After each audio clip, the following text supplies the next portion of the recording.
All right, we are live. The next round, we are at Innisfree, downtown in Lakeview. It is just going final in Nashville as Ole Miss hits a shot, not at the buzzer, but a last-second shot to get the win over Arkansas. A brutal defeat for Lance. Yeah, you know, if Calipari just liked winning SEC tournament games. I know, it doesn't mean anything. They control that entire game. They battled back from 15 down in the first half. They controlled the second half.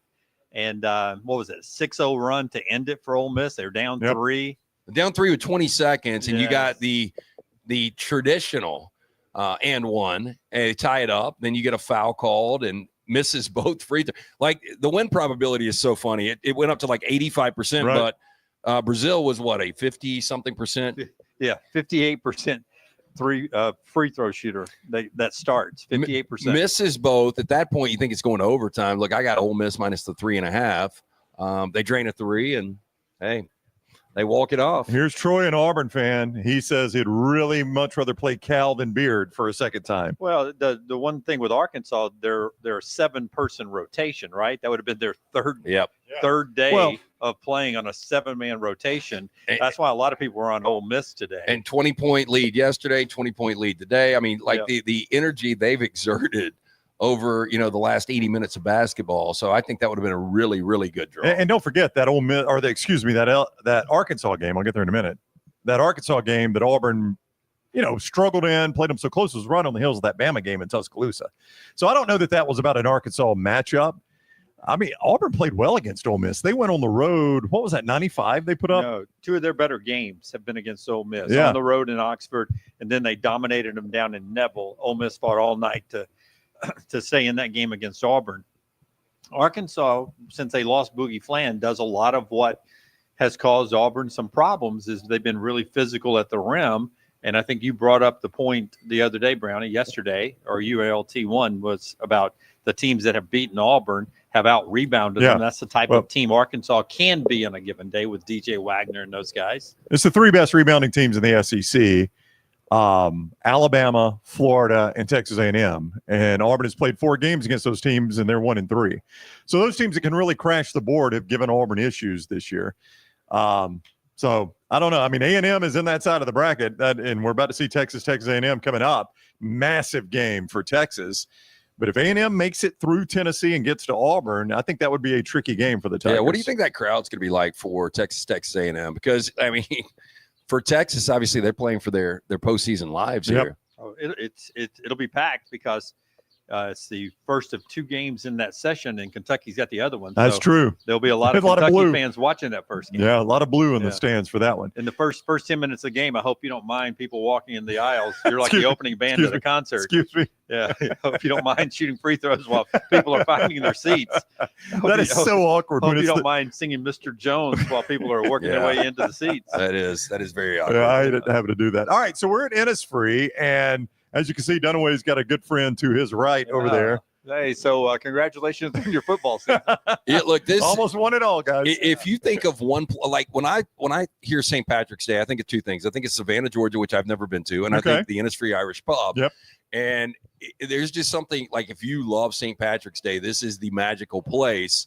I don't know if you can ever outgrow St. Patrick's Day. I'm not as in tune with it as I used to be, but I will tell you, we used to do the show live down here when we first started. The 3 of us together in January of 2010, that March, we did a live show in here. Yep. It was the infamous one. You told the story again today where you had to take 3 showers. Took 3 showers. They used to have smoking. That's right. In Innisfree. And we were just to our right here, and it was open air. So that was the only saving grace, but still. I remember a couple of years before that, maybe it was with Ian, but we were set up outside on the patio. Yeah. And it sounded like maybe a bad setup at that point. Look at the green beer, by the way, showing up. Green Dane, Bud appreciate Light. that. Our Thank you, man Dane. Dane taking care of it. Thank you, Dane. Yep. Green Bud Light. Cheers. Hey, so these are $3. These green Bud Light pints all week through St. Patrick's Day. That's 24/7 of madness. But one time we were set up outside, and I was like, man, that's not a great setup. But you would see people that were coming in and out. Yeah. And I remember watching a dude come out and puked right there on the street. and Brutal. it was like 10:30 a.m. Yeah. Memories. I love those memories. I remember the green eggs that I had that day down here. Yeah, remember the eggs, kegs and eggs. Yep. And they were right outside on the street, weren't they? and we were right here. Yeah, They used to close that street down. I don't know if they still do. It's just so funny. And like, I had friends that would be in here and they would try to make it the full 24 hours. Ooh, that's asking a lot right there, buddy. And people would do it, but you would see, people coming in off shift changes from, might be a nurse, might be an overnight ER doctor. Those nurses, man, great. They help in society so much.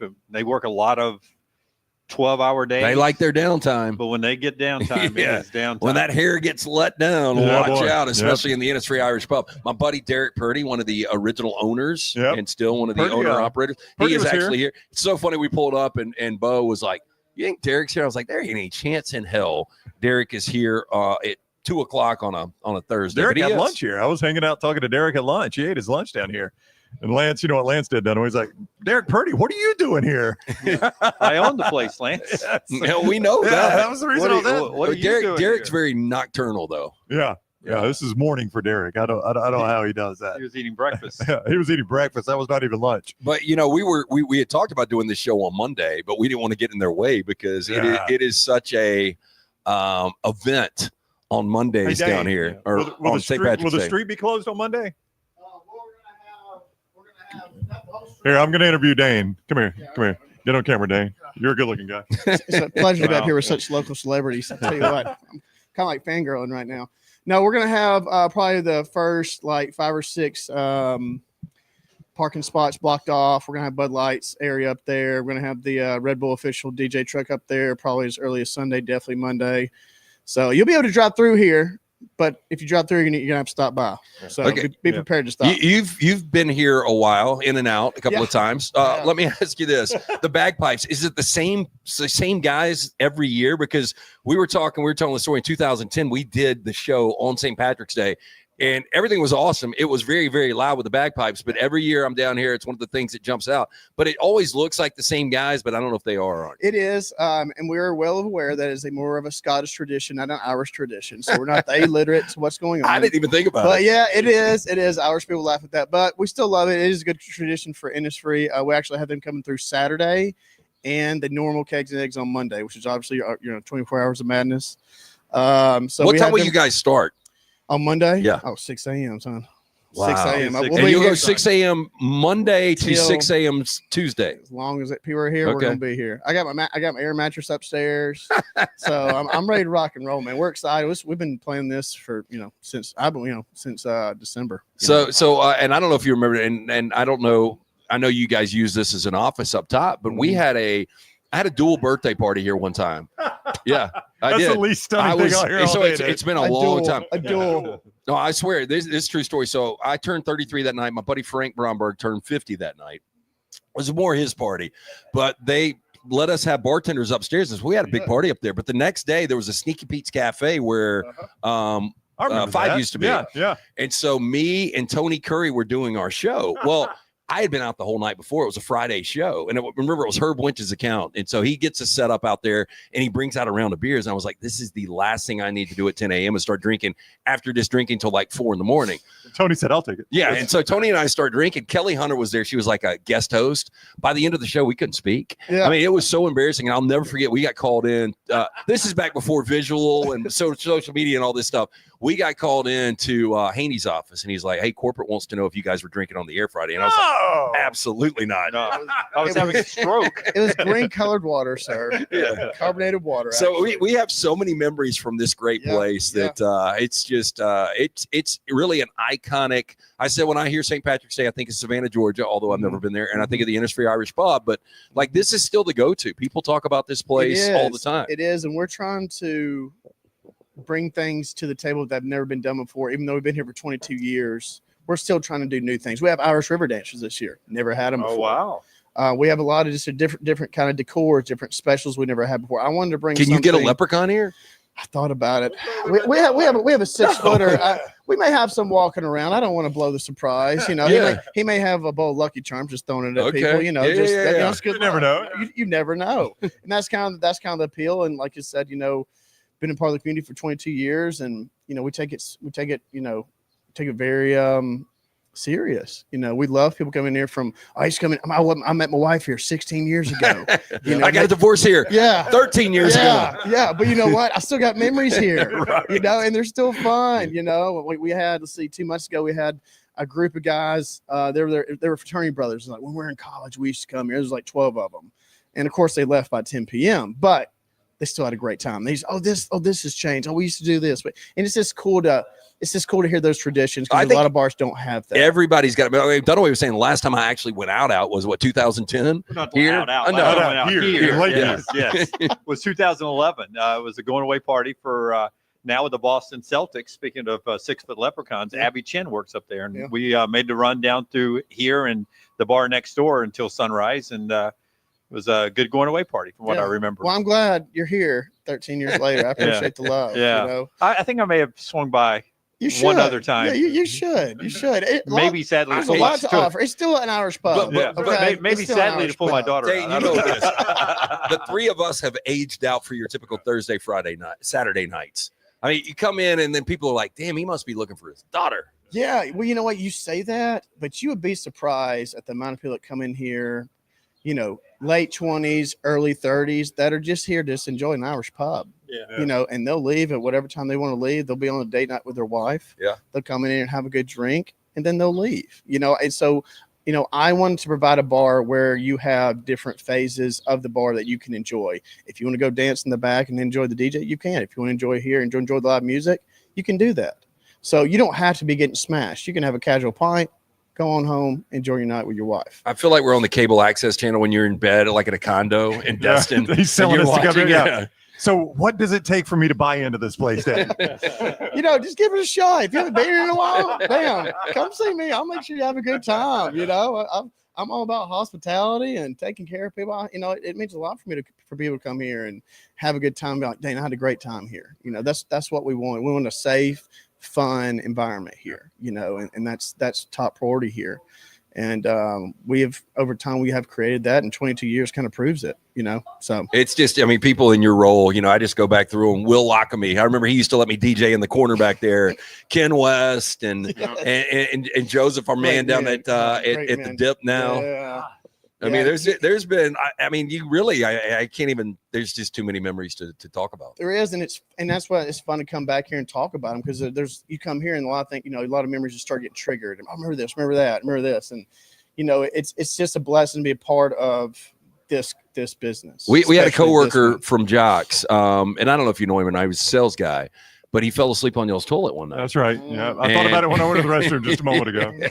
and it was like, it was after, I don't know, you guys probably count money till 5 a.m, but it was late and somebody discovered him in there and he was completely passed out with pants around ankles. Yeah, pants around his ankles, sound asleep. As much as I love this job, sometimes I do feel like I'm working adult daycare. Yeah, I do. That's part of the job. But I remind them, listen, if you want to act like a child, you can go somewhere else. We're all adults here. You can, if you act up, you can go away and come back the next day and we try all over again. But I don't run a daycare. So I would assume it's hard to get banned from here for life, because we do some stuff with Floribama and they've got randomly, they'll post people's picture. This guy is banned for life. If you see him, let security know. And I'm like, how do you get banned from life from the Floribama? I would think it's the same here. They got the room full of fake IDs. That's one way to do it. We do, yeah. We do a good job of, obviously, if you're not old enough, don't come yet. Right. Just wait till you're 21. Just make it easy on everybody else. But I believe in grace, as long as you don't, cause too much injury, and stuff like that. And respect, our establishment, and the owners and, me and the workers and our patrons. As long as you do that, have a good time. This is what this is for. We've done a lot, in the past 8-9 months, we've done a lot of just, cosmetic things to make it better than what it's ever been. And, the numbers have shown that. And the community has responded to it, and it's been a blessing, really, to see that. With all the new buildings down here, the new residents, have they adopted it like the neighborhood pub? They walk over here after class, after work, and spend some days over here. Yeah, we've seen a little bit of that. We've seen a lot of new faces, but also we've seen a lot of old faces and this kind of people that just call this place home. I usually, every time I see people out, I'm like, you come back to home base. This is home base. This is where I want people to go, where they can go anywhere they want, but they end up here. This is home base. This is where they know what they're going to get every time, and it's a safe, fun environment. Dane's one of those bar guys that doesn't really age. And take this as a compliment. But if you look at him, you're like, this is a minor league baseball player. He's got a little bit of the mullet in the back, a little chain showing. Yeah, man. And you know what? It's stressful. I'm kind of surprised I haven't aged as bad as I probably should. But, going on, 36, going on 26, So, but I love what I do. I genuinely do. I have a passion for it. And I love everybody that comes in here. I've gotten a lot of friends just bartending. Like you said, I've been in the industry for a while, 8-9 years now. And I've gotten a lot of friends and grown a lot of friendships. And, me coming here as a GM, a lot of people are, giving me a lot of support, and it's been very humbling. I even, I got emotional. I'll get emotional about it because it's just like, wow, these people are here because I'm here, and they want to take care of me after me taking care of them for so long. So it's a blessing, and I do not take it for granted one bit. I do not. Well, we are looking forward to the weekend, my man. Gosh, we appreciate the green beer, $3 Bud Light pints. And I have the best staff in the freaking world, and they're ready to come in and take care of everybody that comes in here. So.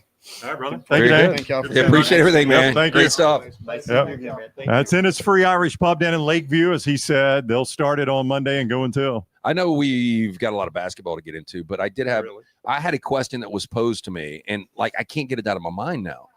Are there more doors or wheels in the world?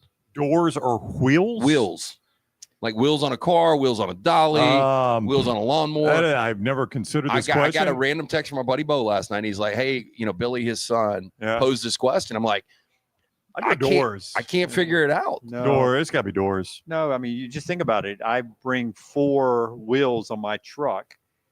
Well, the doors and wheels are going to cancel out on most vehicles. On vehicles, right? that's the problem. We're talking about doors on the inside. Yeah, but think about a building like you're counting car doors too, not just doors to buildings and homes. No, I'm talking all doors. There's more doors. Yeah. But think about like the Willis Tower in Chicago. How many doors are in that singular building? Yeah.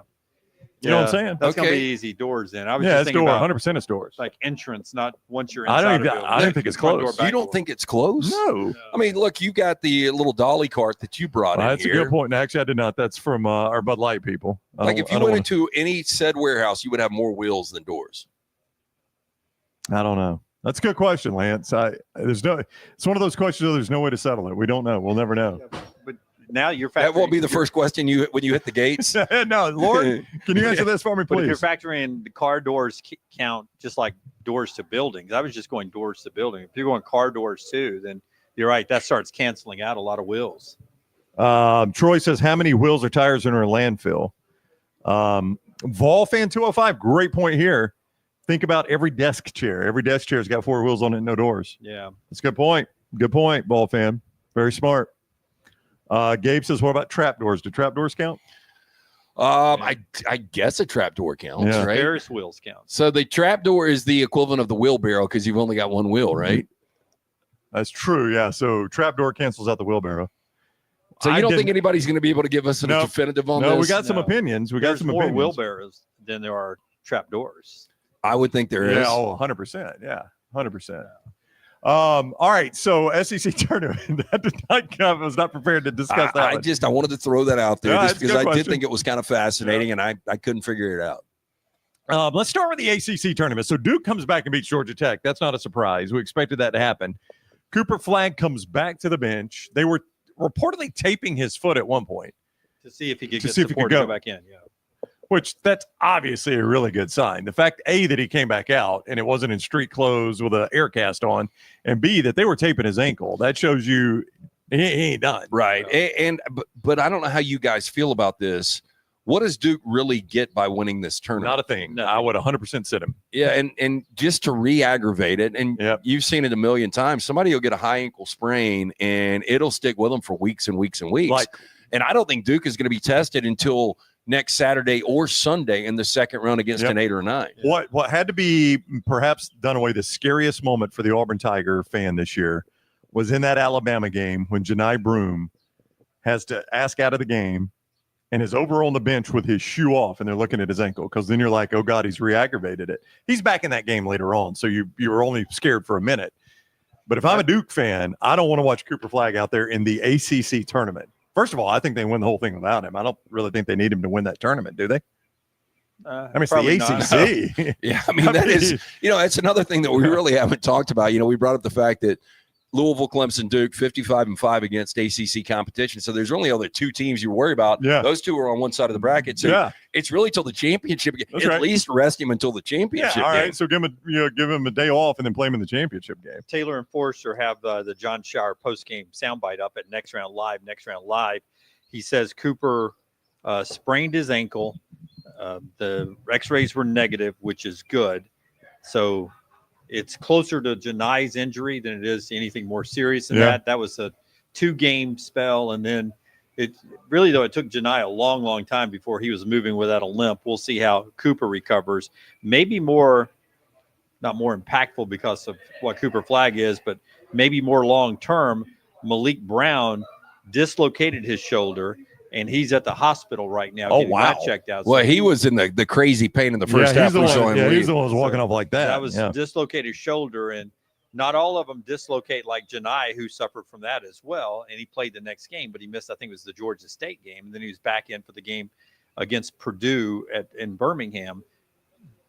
But Janai's had a history of the popping out, and there were no ligament damage there. To be at the hospital after that, and you wonder if Malik had some other problems and if he has a chronic shoulder that pops out, or if that's the first time and it did some more damage. That could be a little bit more interesting to watch. So he may be out longer term. As Tom points out, this is the second time in a month for Brown on that shoulder. Okay, so it's chronic. It does pop in and It's out. like Martin Riggs from Lethal Weapon. Yeah. So that does become a concern. I mean, injuries start to stack up a little bit there. You can't afford any of that later on in this tournament. So that's good news for Flagg. I don't think that happened while we were doing trash, and we were all kind of watching it in shock a little bit, I think. None of us, now I know fans are fans, they're going to do stuff, but none of us want to see that guy out. No, I want to see him play the tournament. But you hate to say this, like if you're Auburn, Florida, Alabama, it would feel like one less team that you have to deal with. Yeah. I mean, then you feel like SEC versus the field feels pretty good. Oh, yeah. Yeah, but if you're in the national championship game and it's your team against Duke, you don't want them to be able to say, if we'd had Cooper Flagg. Well, if I'm raising the banner, I'll tell you this. If they're in the national championship game without Cooper Flagg, I'm going to agree with them. Yeah, they probably would win this thing. Yeah. Hey, so would you right now, with a healthy Cooper Flagg, would you go SEC or the field? I'm SEC. I would did you go through the 8? The SI Magic 8-ball? Yeah. And pull it up and give you all, but I can guess them. Yeah, I would think that there's 4 SEC, and then I think they probably put, obviously Duke and Houston, probably Michigan State, and probably, Iowa State's taking on water. They just lost to BYU. I would imagine 4 SEC. Houston, Duke, Michigan State. And then I don't know who that 8th would be. Me either. Let me see if I can find it. Because it's not going to be a 5th SEC. I really don't. I don't think realistically you can be like, hey, there is a 5th SEC team. I mean, they could win it, but I don't think you would put them in this 8. So I don't know who that 8th team would be. Volfan 205 makes a really good point. The Duke injury, the Flagg injury, would really be more of an impact on the 2s than the 1s, because whoever gets the 2 in that region, if Flagg is injured, all of a sudden the path for you to get through that region has opened up. So you're right. It really would affect the 2 seeds, and he's a Tennessee fan. They're looking at a 2 seed right now, more so than the 1s. Yeah, but that's obviously the region you probably didn't want to see Duke. But if Flagg's not going to be 100%, if I'm going to be on the 2 line, that's probably the one I would want to see. I mean, before I want to see one of those SEC teams or Houston. Yep. Yeah, I'd rather see a banged up Duke team. Yeah, tell everybody where we are, by the way. All right, we're at Innisfree. Wait for this Magic 8-ball. Somebody puts out I didn't know many people put out more stuff than we do on social media. Was it SI? Well, boy, Sports Illustrated. It's impossible. But you know what's funny is this morning, Dunaway, when you mentioned it, I was like, well, Sports Illustrated. I hadn't thought of them in forever. I know. Think about that. Think about that comment. I hadn't thought about Sports Illustrated in forever until Dunaway brought it up. It is funny. The first, when I went to check the latest on the Cooper Flagg status, SI was the first that popped up. Maybe they're making a comeback, guys. Yeah, maybe. Hey, we are at Innisfree Irish Pub. It is the Lakeview location in Birmingham. Monday morning, 6 a.m. They're going to start St. Patrick's, and as you just heard Dane, they'll go to You Go, right? They are going to go all night long. He's even got the air mattress upstairs just in case. And Bud Light's got some great deals throughout the weekend, not just on Monday, but starting now and throughout the weekend. Look, if you want to really be festive, this is the way to do it. A pint of the green Bud Light. These are going to be $3 from now until whenever they shut it down after St. Patrick's Day. So come join all of our friends at Bud Light, all the fine folks here at the Inisfree Irish Pub. This location down in Lakeview. Obviously, there's one in Tuscaloosa as well. Go say hey to Tripp and those guys. But yeah, we're going to be hanging out for the next hour and a half or so. And then we head to Nashville. Yes, sir. Drive to Nashville where we'll do our show tomorrow from the cellar up there. I want more games like we had earlier with Arkansas and Ole Miss. It was a fantastic game. That one. I thought Arkansas was going to come back and win that one. That's my first loss in our little pick'em, which you can see our picks at Next Round Live as well. Duke is one of the Magic 8. No shock there. So these are teams that meet all their criteria to win a national championship. Is that what they're saying? I don't know how accurate they are every year. I don't either. Auburn, do they give the criteria, or they're just saying they made our criteria? They may give the criteria. I don't know. Okay, I'm sorry. Go ahead. Florida is on there, so no surprises. I think we got 7 of the 8. I'm just doing this for the 8th. Houston is on there.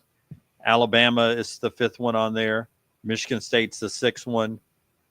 Iowa State is still on there at 7. That was it. That was the 8th. Was that Iowa State? Gonzaga is there 8th. Wow. Well, so Tennessee is not there. Yeah, notable exclusions. Tennessee, St. John's, Texas Tech. I think I would take Tennessee and St. John's before I would take Iowa State and Gonzaga. Well, what's keeping you from liking St. John's or Tennessee? Sometimes they struggle to score the basketball, right, at times. Yes. And more so, I don't know. I mean, Chaz Lanier is a scorer. You've got so many veterans on that Tennessee team. We just hadn't seen Rick Barnes do it. We have not. Was that Iowa State's first game in the conference tournament today? Yep. Yeah. So there you go. No, it wasn't. Let me take that back. back. Last night? Yeah, they played yesterday. Yeah. I don't know how far you got in fact checking me, but keep in mind as you watch the early rounds of these conference tournaments that no team has ever lost their first conference tournament game. All right. The first game they play in their conference tournament and going on to win a national championship. Well, you know who's going to be in danger of this is going to be tomorrow, these really good SEC teams. That's right. Because you're playing more really good SEC teams that are top 25 teams. So I'm just going to go out, not really on a limb, and say that one of your favorites is going to lose straight up tomorrow. I didn't get to that topic today, but it was one of the things we teased. Which of the big 4 do you think most likely could lose tomorrow, the double buys? Well, let's go through the potential matchups. So we've already got one. You got Auburn, Arkansas. Auburn, Auburn, Ole Miss. Thank you, Jim. Sorry, Auburn, Ole Miss. You got Auburn, Ole Miss. I feel good about Auburn, especially fresh out of the gate. Yeah. I like Auburn too. All right, let's say Texas A&M. Let's just go higher seeds. Texas A&M wins. They play Tennessee. Oh, I kind of like Texas A&M. I kind of like A&M. I think Tennessee would be your upset. That was going to be my play. I like Buzz Peterson in these tournaments. I like A&M as well. That is bad. Buzz Williams. That is bad news for Texas A&M. We're all on Team Buzz. Yeah. Now I need to see what that number is. I would think Tennessee's probably like 3.5. Nightcap, you've got Florida playing the winner, Mississippi State, Missouri. It's a hell of a game. I think it's State. Did we all pick State? We all picked Mississippi State. All right. So it's Florida, Missouri. Yeah, it probably is. Either way, I think Florida. I like Florida against either one. Yeah. And then late night, you'll have Alabama against the winner, Kentucky, Oklahoma. We all went Kentucky. I don't think we can jinx that one. I think Kentucky beat Oklahoma. I do think that Alabama would rather face Oklahoma. Yes. I mean, Oklahoma is going to be playing for their tournament lives, but I mean, beating Kentucky 3 times as a season. And look, for year 1, Mark Pope, this is a really good Kentucky team. It's not a great Kentucky team, right? But I wouldn't want to have to beat them three consecutive times. Well, they got the big guy. Is Williams, I think is his name, inside.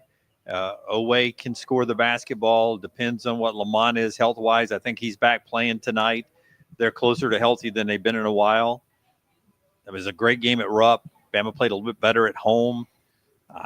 That's a tough game to beat them 3 times because they've got some outside scoring possibilities and they're inside games. I feel really good Alabama over Oklahoma. I don't feel as good Alabama over Kentucky. Yeah, I don't think anybody would. I will say one thing I like about Alabama if they're playing Kentucky is Kentucky, it's their style of play. They try to run with Alabama.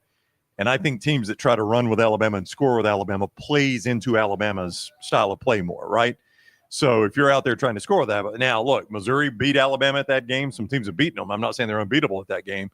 But I think if you're an Alabama fan, strip names off jerseys. Would you rather play a team that's going to try to run and score with you or a team like Ole Miss or Texas A&M? I'd rather play my style. I had too. If I'm an Alabama fan. Now, strip names especially off jerseys. When you have a better roster playing your style. Yeah, strip names off jerseys. And that team, hello. That team is, if you strip names off jerseys, that team is Kentucky. That would be the team you'd want to play. And you've got 9 players who haven't played a game yet this week against the Kentucky team, not quite as deep on the bench of talented players coming off a late night game where they have to turn around 24 hours and play that pace again. Now, the one time we saw Bama, Oklahoma, Jim, you were at that game, I believe. Bama beat them by 30-something, or maybe it was right at 30. First SEC game of the year, January 4th. Yeah, so that was that was Oklahoma's first loss. Yeah. Think about how long that must feel for Oklahoma fans. They are just now probably on the right side of the bubble. And you just go back basically 2 months ago, and Alabama gave you your first loss. Yeah, I really do believe their first 3 games in conference was at Alabama, Florida, and Auburn was their first 3 games in conference. I think that's right. Yeah, Alabama, they had a difficult conference start. There's no doubt they had a difficult conference start. So insane. Yep. Undefeated out of conference, though, which is one of the reasons they are still in the discussion right now with the Joe Lunardis of the world, because they were undefeated in the conference. All right, we are at Innisfree Irish Pub. Don't forget did we just scare those 3 guys? I don't know. They were looking like they wanted to come in. I don't think we did. Okay. Hey, so dartboard right in front of us here at the Innisfree Irish Pub. Yep. Like somebody legitimately scoring. I've only like played like legitimate rounds of darts probably 10 times in my life. Like, have you done it a bunch with the scoring? I did it for we would go to lunch. There used to be a place on Valley. This would have been early 90s, like 92, 93. There was a place on Valley that you could go get meat and 3. Valley Avenue? Yeah. So it wasn't down at the old Irish Deli.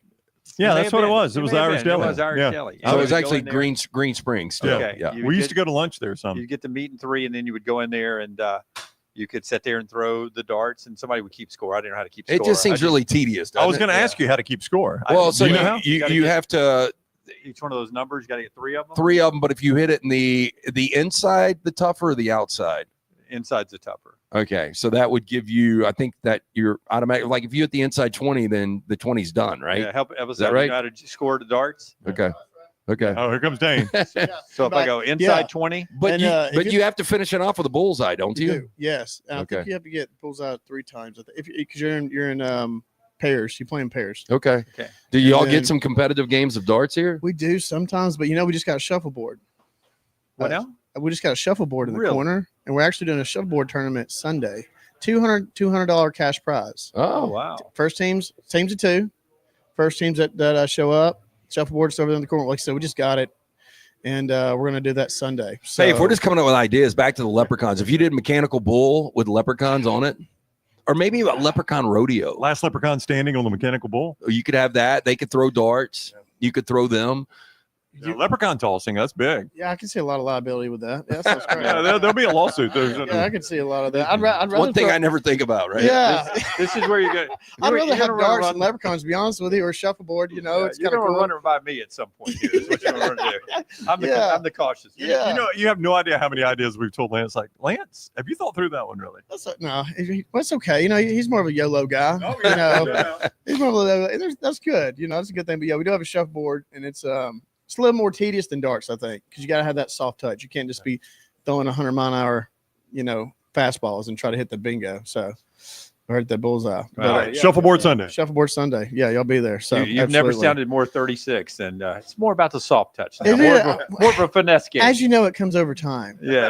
I used to throw fastballs. Now I'm just pushing, small discs. But it's all location now. And I'm hoping. Speaking of basketball, I'm hoping the Bulldogs go deep in the tournament this year. My Mississippi State Bulldogs. Oh, the other Bulldogs. Okay. I was going to say Lance's pick was Georgia State. I heard big state guy. I know we had the big win last night, but I hope they go a little deep. I hope they get hot. I would assume you're good with Chris Jans. I mean, Chris Jans is a hell of a coach. Where are you on Jeff Levy?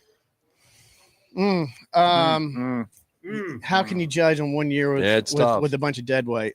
I mean, all those transfers. Finally got a quarterback I think is going to be worth something. Hopefully, even though he didn't work out at Florida State, but Florida State, I don't know. And then Shapen got hurt, mid-season? And then you had to throw a freshman in, then he transferred to LSU. So I would have liked to keep him, but if I haven't asked this a Mississippi State fan. I probably know your reaction, but like the tragic death of Mike Leach, everybody was a Mike Leach fan. But like obviously that sets your program back because you feel like you've got your guy until he retires. Yeah. But like, I mean, just the ultimate gut punch. You remember exactly where you were, that kind of stuff. Yeah, I do remember because it was like obviously right before a bowl game, you know, and it was in Tampa. We played Illinois, remember? And it was ironic because the pirate ship was in the stadium, right? So that was like a big like whoa moment, and I actually cried because, and then it's funny how when people pass away, how much other people like. How well they talk about somebody. It's almost like a lot of people wait to talk about how good somebody is until after they pass away. Yeah. And one thing that stood out to me was he always asked questions, no matter who you were, if you're a student, whatever. He always asked questions. He was a curious dude. He was very curious, even though he was intelligent. Oh yeah, he was still very curious. And like, I always keep that in mind. Like when I have customers in here, especially, I'm always curious about them. You know, I always ask 2 or 3 questions. You know, I'm always, hey, how you doing? Superficial questions, like, how's your week? You know, how's your family doing? That kind of thing. It just kind of it changed me. And I never met the guy, but like, you know, that passing was hard. Then we, you know, hired Arnett. He wasn't ready, but we had to keep that recruiting class together the best we could. And then obviously he got fired within a season. He was, like I said, he wasn't ready. And then it really just set us back. And then before you know it, Texas and Oklahoma are in there, you know, and then the restructure of the conference. And it's just like, and then NIL, we were way behind. You know, and then what's his name that went? Our AD went to Auburn. John Cohen. Cohen. He was a big Mississippi State guy. Remember, he was our baseball coach, and he left, and that hurt a lot of people. And then Scott Strickland left for Florida. That hurt a lot of people. You know, so like that really just y'all are what we would call a stepping stone program. Is that fair? You know, and that's a springboard program. Okay. That you know, it was what I've always been like. Damn, that's what Mississippi State is. Not in baseball. Not in baseball. Not in baseball. It's pinnacle. You know, and basketball has had tradition. Oh yeah, right. But football, no. I mean, Mullen days were great. But, would you take Dan Mullen back? Because we've talked about this Dunaway today. Story today. Tell him, Dunaway. Tell him the Dan Mullen. UNLV says they can only afford Dan Mullen's 2 of the 5 years of his contract, that they're running short on money. So it's like a Colorado thing with Dion in the beginning, where we don't have the money now, but we'll pay him eventually. Kind of thing. Hopefully, we'll get it for you. Yeah. Wow. If you do well, I want to see how Libby does first. Yeah. I'm not a big guy to go back to my. You know, I see him as an ex-girlfriend. Like, thank you. Yeah. He still got it. Mullen still got it. Like he's still a quarterback whisperer in my opinion. But there was always complaints about him being a lazy recruiter on the message board, stuff like that. I don't know how true it is, but I want to give Levy a shot. Like, it's not healthy to go through 3 head coaches in 3 years. No recruit's going to like that, no matter how much money you got to pay them. So we need some stability in the program first, and then let it roll. I think we got we have a much better roster than we did last year. Yeah. Definitely, the talent is there. I don't know if it was just bad, bad recruiting on Leach or Arnett, but we cleared all that. You let a good quarterback in Sawyer Robertson get away though. Yeah, how good is he? He's going to be really good. He did. Well, I think he and Leach saw that. I was a Leach guy. You know, he was big. He came from a big high school in Texas. You know, gunslinger. But I like where we're at now. Do we make a bowl game this year? I don't think so. Yeah. Okay. 5 and 7. I would bet against it. Tell 5 and 7. Tell them 2 things. One, about the game day atmosphere before you do that, because I go a lot. Yep. And it's and I've been for baseball too. It's fantastic. Yeah. But also the restaurant scene, how Starkville has all of a sudden it's growing. It's sort of like where Auburn was 5-6 years ago. There's cool restaurants popping up all the time over there. You know, there are, and in the restaurants, it's people's. If you're from a small town in the South and you want to go to SEC school, I think Starkville's perfect for you. I really do. That's what I tell a lot of people. Now, if you're from, Birmingham, and you want to go to SEC school, you're probably not going to like it because it's small. It's a small knit kind of community. I was raised from a small town, raised on a county road. It fit perfectly for me. Even though I went to UNA, which go Roar Lions.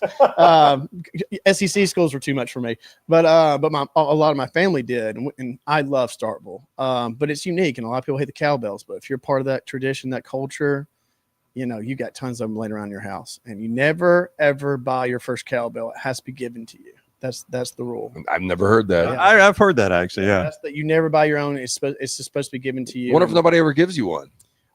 I guess. Well, I guess you got to go to the game first. I guess it tells me you ain't been to a game before. That's how you end up in Oxford. Yeah. I mean, you don't have any friends. You go to Ole Miss to make friends. You need new friends. Yeah, you're going to the wrong Mississippi school, I guess. Yeah.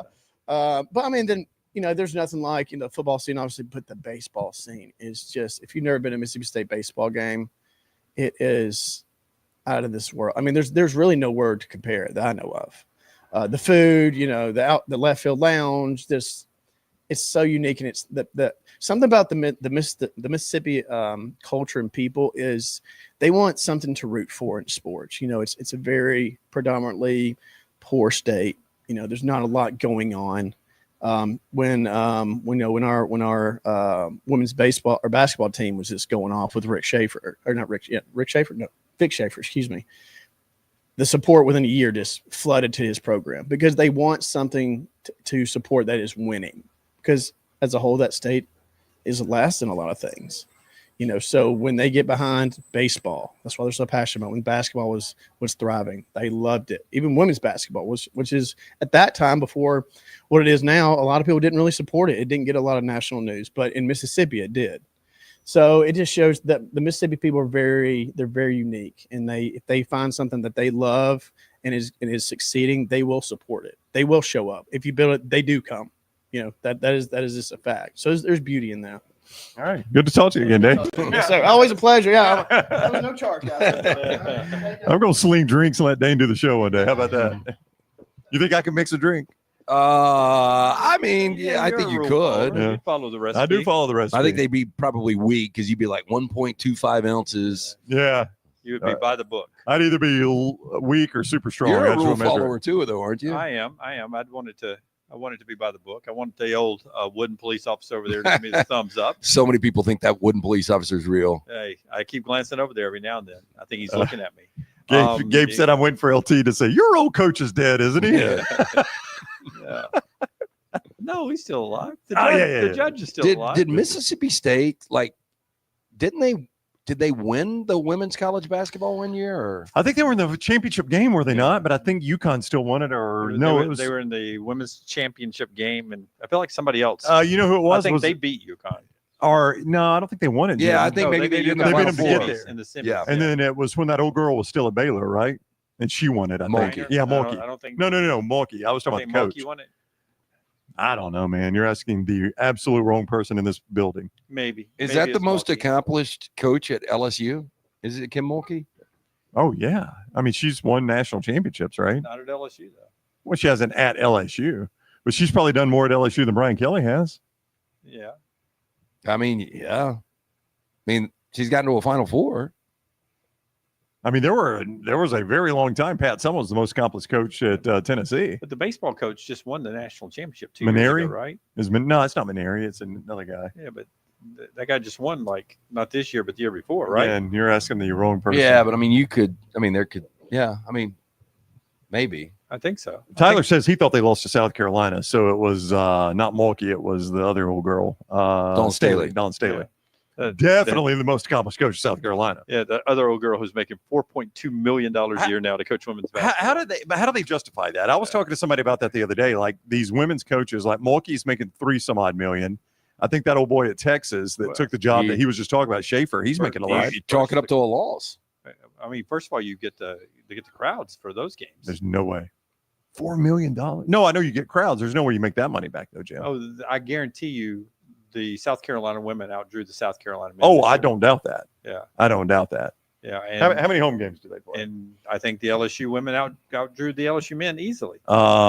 15, 20. All right, let's say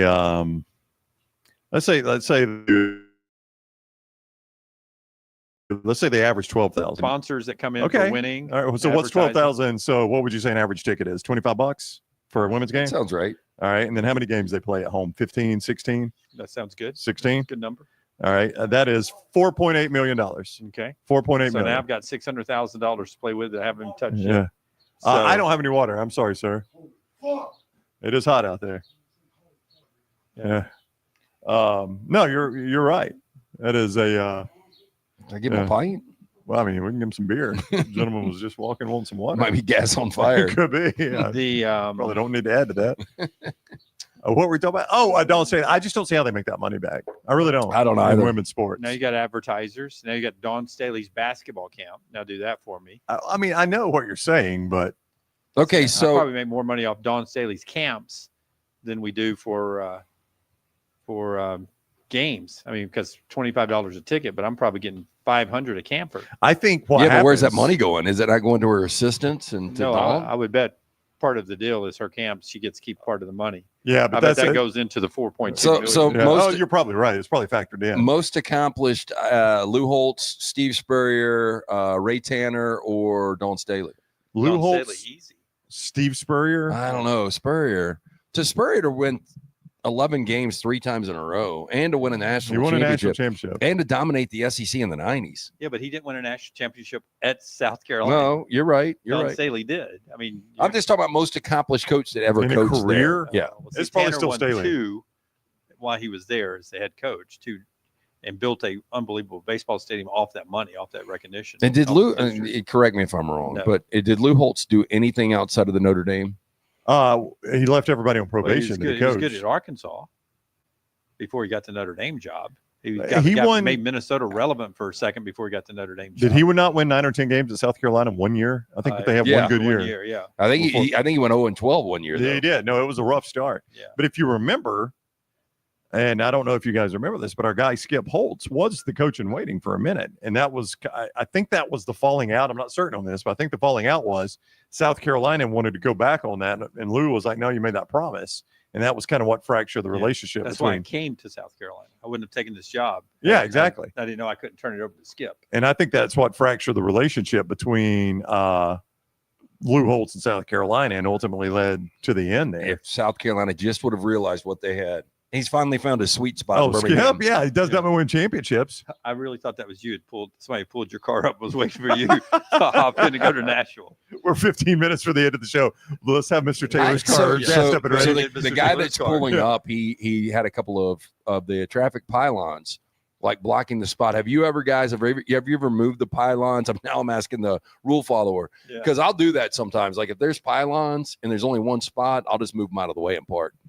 Is that bad? I don't do that, no, because I usually, if they can afford a traffic cone, I always feel like they probably could afford a crowbar to crash my window. Or most of the time, I puncture a tire. assume That would be extreme, but most of the time I assume law enforcement has put out the traffic cones. Yeah, or it's there for a reason because they've got, something that acid that's leaking out of the top down into that spot. They don't want to. Well, the last time I did it was we had to go to Sanford for high school graduation, Jace's graduation last year, Right. And like it was completely packed, but there was a couple of spots that had the cones, and I figured somebody had just done it before. Yeah. So I don't want to make you like feel squatting. bad. Yeah. I know what those extra cones are for because they had camp that was going on the day I was shooting my penalties, and I was going to move a cone because what could be going on, but there was a bunch of stuff going on, and they only have certain number of handicap parking. And they put the cones out to save those spots for the overflow handicap parking. Oh, wow. You're making Lance feel bad. No, I told him I didn't want to make him feel bad. I didn't know that either because I wanted to move one of those cones. And I asked somebody in a very Jim Snarky way. Well, I was I'm like, surprised. What are these cones for? I'm looking for a parking spot. handicap. How do they not have more handicap parking? Like in our building where our studio is, there's probably 70 handicap spots that are never used. Yeah. I think 70 may be an exaggeration. There's a lot, though. We do No, have there's of a them, yeah. lot. But for what's being used, you're exactly right. Xavier, there's still 7 minutes to go, but they're up on Marquette. That might be a ticket puncher for Xavier. They are a bubble team. Yeah. If you are Texas, you wanted them to lose. That is correct. You're really pulling hard for Marquette at that point if you're Texas. North Carolina, also a bubble team in a battle. There's still half of the second half to go, but it's 46-45 Wake Forest. That is a must for North Carolina, I think, don't you? It's pretty important for Wake Forest, too. Yeah, but I most of the projections I've seen have them at least in, and most of them have North Carolina either in Dayton or trying to get to Dayton. Yeah. Back when we did that Wake Forest Alabama game at Boutwell Auditorium, I thought Wake was going to be good, didn't Wake you? was supposed to finish second in the league. That's what they were projected behind Duke. And you were talking about how deep that league could be. Clemson, North Carolina with Wake and Duke. Seemed like there was one other. I don't think we had NC State in the mix. Seemed like there was one other team that maybe was in the mix there. Yeah. And, You didn't expect Louisville to be that? yeah, maybe. Maybe it was. I don't know what Pat Kelsey just taking over there. Yeah. At the half, Houston leads Colorado only by 3 at halftime, 38-33. Of course, 3-point Houston leads like a 10-point. It's actually 5, but Oh, excuse me, 38-33. Thank you, Lance. Yeah. You want to take this over? no, I'm just screwing with you. 38-33. They're up by 5. So a 5-point Houston leads like 15. I've got Houston minus points today. How big was it? I'm getting destroyed. How big was Houston? It's big, 11.5, I Oh, there think. we go.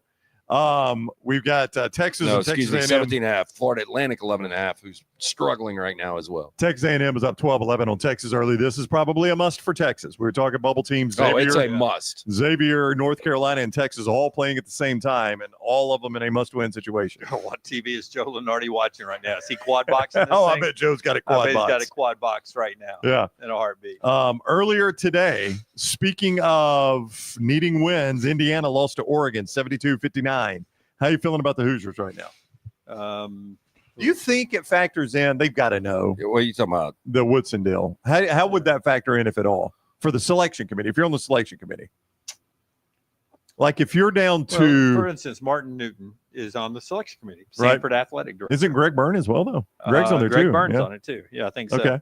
All right. But Martin Newton's on that thing. So if I'm Martin Newton, you got friends. You got friends in the business. And if Mike's not going to be in the business anymore, I don't have to worry about Mike anymore. Yeah. But if, say, who else? Let's say, Rodney Terry. yeah, He's going to keep his job. Well, I don't know. He may be on the Yeah. out if you leave him out. Hubert Davis. I know Hubert's going to be back one more year. And, Yep. Hubert was good to me when I was a Nike rep. And I'm gonna go North Carolina. I just wonder if it factors in at all. 72-59. I mean, that was a big loss for a team that needed a win. Now, Oregon's a top 25 team, so it's not they lost to a bad team. Right. Yeah, but Still, that's when you're needing a win, you're showing the committee sometimes I don't belong. Doesn't sound like they had any game control in that. No, either, not at 72-59. We mentioned that Duke won by 8 over Georgia Tech, 78-70. St. John's beat Butler, 78-57. That's all. We mentioned Ole Miss, 83-80 over Arkansas. That's all your big teams. Coming up a little bit later on, thoughts on these just throughout college basketball. Illinois and Iowa. Fran McCaffrey, who I've never really liked, by the way, is apparently fighting for his job right now. The Wolves are at the door with him. Yeah, I don't know if he's fighting for his job or if he has already told people he wants this. This is it. This is it. Yeah, I think he's stepping down. A decision he made a long time ago before when he knew the season wasn't going to be special. But I think he's moving on. With Luka Garza, did they not have a 1 seed probably 4 or 5 years ago? Maybe, but I looked at him the other day. He's never having done really anything. deep runs. And he's- Dr. Tom Davis before had some success at Iowa. Yeah, I mean, do you view that as a good job? I think it can be, I guess. I don't know. For Illinois, this was a team a couple weeks ago. People are like, oh, you don't want to see Illinois. You don't want to see Illinois. If Iowa State can be a good job, why can't Iowa? That's a great point. Well, Illinois is healthy again, so that helps them. They play later on the Big Ten Network. Texas Tech is taking on Baylor on ESPN tonight at 6. Baylor could use that win. They really could. That'd be a huge win for Baylor. I mean, Texas Tech is a 2 seed. That's a 2 seed type team, so it would be a massive win for them. Louisville's taking on Stanford right now. Stanford would be in the bid stealer phase. Louisville is they could be a top 4 seed. I think they probably are, yeah. Missouri's taking on Mississippi State in the SEC tournament. Missouri, they probably fall to 5 or 6. Yeah, with a loss there. State looks like kind of an 8-9 team. Both are easily in, though. Yeah, right? both are easily in. There's no doubt about that. Later on tonight in the late games, Purdue is taking on USC. USC is out of the NCAA tournament, so they're trying to bid still this thing. Playing a Purdue team, but it hasn't been consistent. They have not. Long. I was about to ask you that, Jim. How do you feel about Purdue? They've not been consistent at all. They beat Alabama on their home floor. Lost to Auburn in a neutral site. Waxed by Auburn here in Birmingham. Yep. It seems like a long time since they played for the national championship. Now, Braden Smith's still a really good player. He is. He had a good night against Alabama. Dare I say, somebody on that team had a career night that night. I think it was Braden Smith. I think it was. And that was on their floor. But Alabama didn't play horrible in that game. But then they came down here, Purdue, and they couldn't stay on the same court with Auburn. I mean, I don't know what the final score was in that Auburn. Yeah, Purdue but it was game, a blowout. It was closer to a 30-point win than it was a close game. Clemson plays SMU tonight. There was a minute where we were talking about SMU on the bubble, and we kept saying, who have they really beaten? How on earth could this team be on the bubble? They had no quad 1 wins about 2 weeks ago. I don't know where they are now. Well, they're 23-9. They're playing Clemson. This would be one tonight if they could grab a quad 1 win tonight. We mentioned Kentucky, Oklahoma earlier. How about the fact that Villanova and UConn are playing tonight and you don't even care? Nope. Yeah. Boy, that would have been a massive game for years. For Villanova, they need that win. They're Badly. a bubble team. Yep, 19-win team, so they need to get a win over UConn and get 20 wins. UConn, Lenardi and Palm and the guys kind of have them in that 8-9 window. Do you really fear them? I mean, I know it's a name, but if you see your team pop up as a one, I don't think so. You don't fear them? For some reason, some reason of those 8-9 teams, Creighton scares me more. If Gonzaga ends up there, they scare me more. I guess St. Mary's technically could slip into that 8-9 area now. They scare me more than UConn does right now. Probably more 6 or 7 after the Gonzaga loss. It looks weird to see this game and not see any little numbers out next to the two teams, but Kansas and Arizona play tonight in the Big 12 tournament at 8:30. How odd is it to see Kansas and Arizona unranked, both of them? Yep. I wonder when the last time both of them have been unranked at the same time. Yeah, I mean, Kansas had been unranked forever. I think coming into the season, people would say best active coach in college basketball is Bill Self.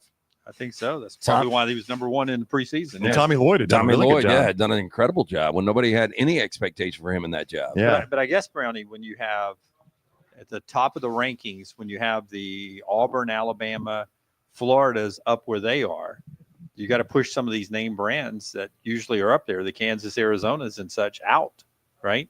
Yeah. So if you got those guys on the 1 and 2 line, that pushes some of those 1 or 2 guys that are usually there down to the 3, 4. It's just amazing to me, though, how quickly Houston has taken over that conference. It blows me away. 19-1.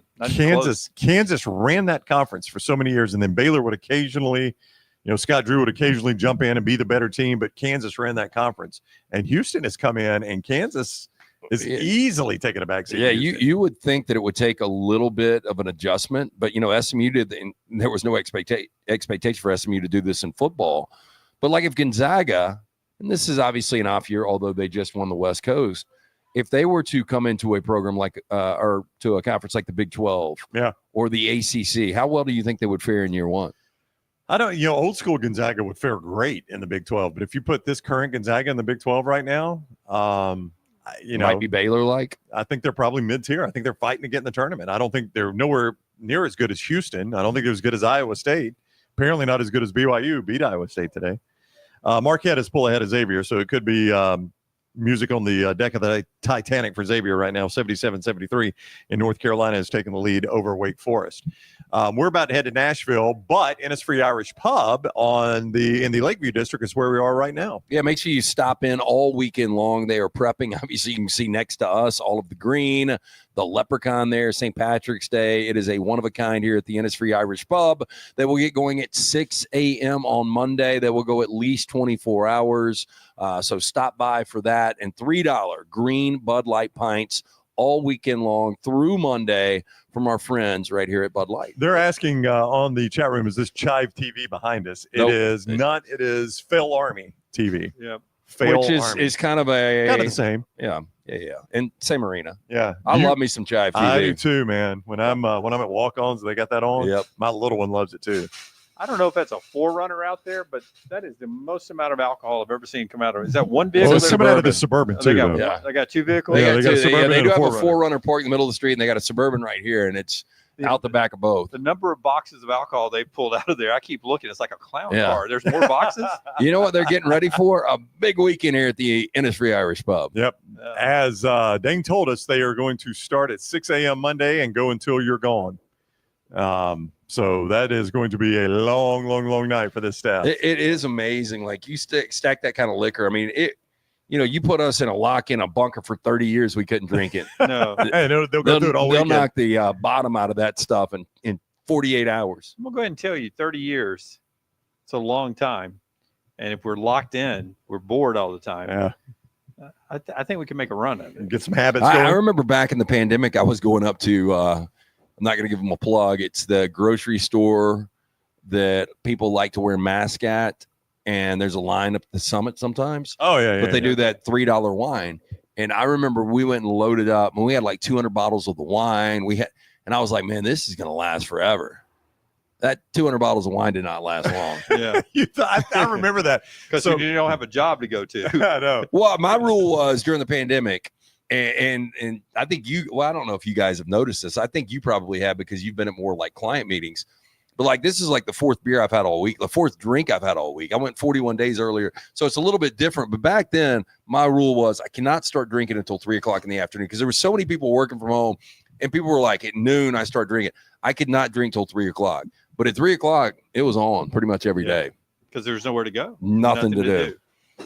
Drink and watch movies. Yeah. And, a bottle of wine would go pretty quick. I mean, it was, at that point, probably 2 or 3 bottles of wine. Yeah, that's when I started playing golf again. I mean, we were mornings then. We finished at 10 o'clock, and I was like, Do you think you ever would have started golf again if it wasn't for the if it pandemic? wasn't for the pandemic, no And you've way. gotten so much better too. When I first started playing golf with Dunaway, he would never finish 18 holes. That's right. I remember one time Dunaway quit. You know, he was sitting in the car. And I was like, "You're gonna hit?" He goes, "Brownie, I play like 12 holes of golf. I don't play 18 holes of golf." I'm done. So it take a few off. I am almost convinced, outside of the death and destruction, and that's a big part of it. But I think more good might have come out of the pandemic. Well, there was good that came out of it. There's no doubt. I mean, there was a lot of bad that came out of it, obviously, but there was some good that came out of it. Absolutely. I mean, Jared Verse.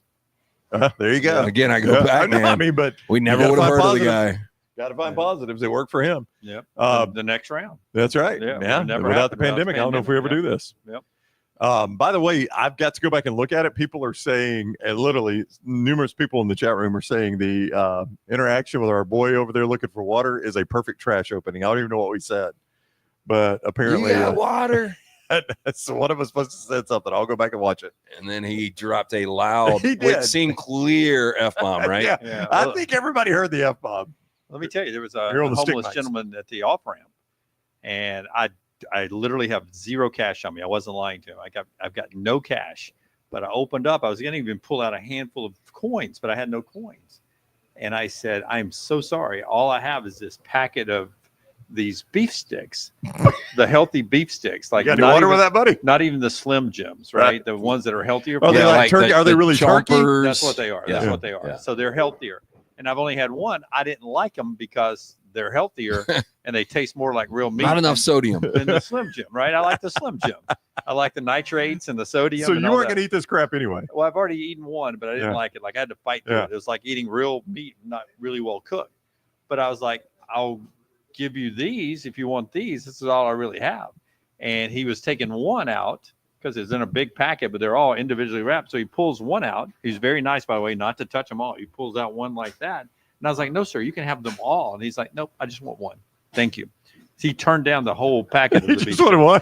What if he didn't taste it and just handed it back to Wow. you? Like, buddy, I don't know. But that one individual. So we've got a kind of a kiosk ATM about 75 yards away to our right. Yep. I saw him over there yelling at the sky and walking our way with he was heavy stepping. I was like, Yeah. this might be a problem. It was the guy that asked us for water? Yeah. It was- oh, and, okay. and he was making a beeline directly for us because, you know, he saw us sitting here and saw these green pints in front of us. So all I could look at was that screwdriver on that table in front of us. Was that going to be your weapon of choice? I mean, look, he looked like he was on a mission. Yeah. I was going to hide think the that crotch goes- of this leprechaun. That goes viral. This guy stumbles in and he takes a Yeah. On Hey. video. yeah. I mean, that was that's a Phillips head to the to the sternum. I was going to camouflage real quickly. I was going to be. Where's Jim? I don't even see him I anymore. don't see him. There's Jim's only gone. two guys now. I thought there were Jim's three. gone. All right, that's going to wrap it up. Tell them about Innisfree and what we got going on this weekend Yeah, with our boys again, at Bud Light. Yeah, our friends at Bud Light are going to be down here all weekend long.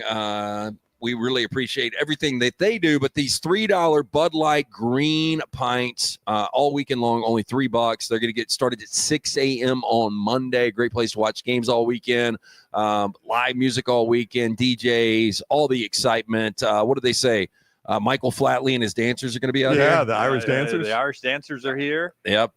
They've got the tournament on Sunday, the shuffleboard, right? Yep. 200 shuffleboard, cash for 200 the bucks winner. cash Sunday. So there's always things going on here at the Innisfree Irish Pub. But if you have never done St. Patrick's Day down here, you're a St. Patrick's Day fan, put on the green, head this way. You're going to absolutely love it. All right, we are going to talk to you at 9 a.m. tomorrow from the Cellar in Nashville. If you're headed up to Nashville for Auburn, for Alabama, for anybody for that matter, come see us at the Cellar, 3rd Avenue, 211 3rd Avenue, down in the Printers Alley district. Printers Alley. It's a walkable trip to Bridgestone. You're very close to Bridgestone there, so you can pregame with us at the Cellar and then head over and enjoy some basketball. So we'll be there 9 until noon tomorrow at the Cellar. Follow Next Round Live. Dunaway and Little T will be covering all the games at Next Round Live on all social media, maybe even some content after tonight's Oklahoma-Kentucky game, I'm hearing. That's the plan right Okay. now. I'm trying not to fall asleep right now, but Taylor's younger than I At am. least Somebody you'll- will be there. At least Somebody you'll have will a be there. 3-hour drive in front of you. She's the narcoleptic. So Little T and maybe Dunaway after tonight's game, but after all the Bama and Auburn games, you'll catch them. We'll talk to you tomorrow morning, 9 o'clock on the next round. Thank you for joining us from Innisfree Irish Pub and our friends with Bud Light.